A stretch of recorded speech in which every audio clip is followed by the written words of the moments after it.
లాటలాగా తయారైపోయింది. అధికార యంత్రాంగానికి రాజకీయ నాయకులకి మధ్యన కీచులాటలు అన్నటువంటి. ఎందుకు పెరుగుతోంది అంటే భార్య ఒకటి అనుకుంటుంది, భర్త ఒకటి అనుకుంటాడు. భర్త అనుకున్నది భార్యకి నచ్చట్లే, భార్య అనుకున్నది భర్తకి నచ్చట్లేదు. చివరికి సంసారం ఏంటంటే గుడ్డెద్దు సేలో పడ్డట్టు నడిచిపోతూ ఉంటుంది. ఇప్పుడు ప్రస్తుతం అట్ట నడిచిపోతుంది ప్రభుత్వం. నడిచిపోతున్న తర్వాత అప్పుడప్పుడు రివ్యూలు అప్పుడు వచ్చేటప్పుడు క్యాట్ మీరు ఏం చేయలేకపోతున్నాడు. ఏం చేస్తారు కలెక్టర్?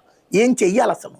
నిధులు ఇవ్వవు, అధికారాలు ఇవ్వవు, రాజకీయ నిర్ణయాలు తీసుకోవాలంటావు, రాజకీయ నాయకులు నిర్ణయాలని అమలు చేయాలంటావు. పై ఫెయిల్యూర్ వస్తేనేమో నీది నుండి సక్సెస్ వస్తే నాదే. ఎట్లా సాధ్యం ఇది? రైతుల దగ్గర నుంచి ధాన్యం తీసుకోవాలా?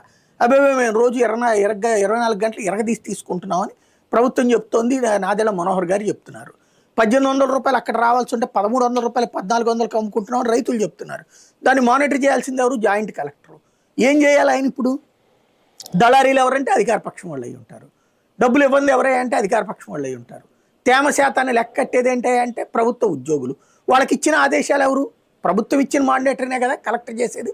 లేదు తడిసిపోయినటువంటి ధాన్యాన్ని, తడిసిపోయిన పత్తిని కొనేస్తానని చెప్పి కలెక్టర్ ఆదేశాలు ఇచ్చేస్తా కొనేనిస్తుందా ప్రభుత్వం? అప్పుడు ఒప్పుకుంటుందా ప్రభుత్వం? అలాంటి స్వేచ్ఛనిచ్చిందా ప్రభుత్వం? అంత డబ్బులు ఇచ్చిందా ప్రభుత్వం?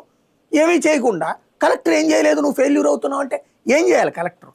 అట్లాగే మొన్న ఈ మధ్యన పవన్ కళ్యాణ్ గారు వెళ్ళారు, ఏదో కొబ్బరి చెట్లకి పాడైపోయినాయి అవన్నీ కూడా అని చెప్పేసేసి. ఎందుకని కలెక్టర్లు ఏం చేయలేకపోతున్నారు? వాటికి ఏం చెయ్యాలో వాళ్ళకి తెలియదు, లేదా తెలుసుకునేదని చేద్దామంటే లోకల్గా ఏముంటుందో తెలియదు.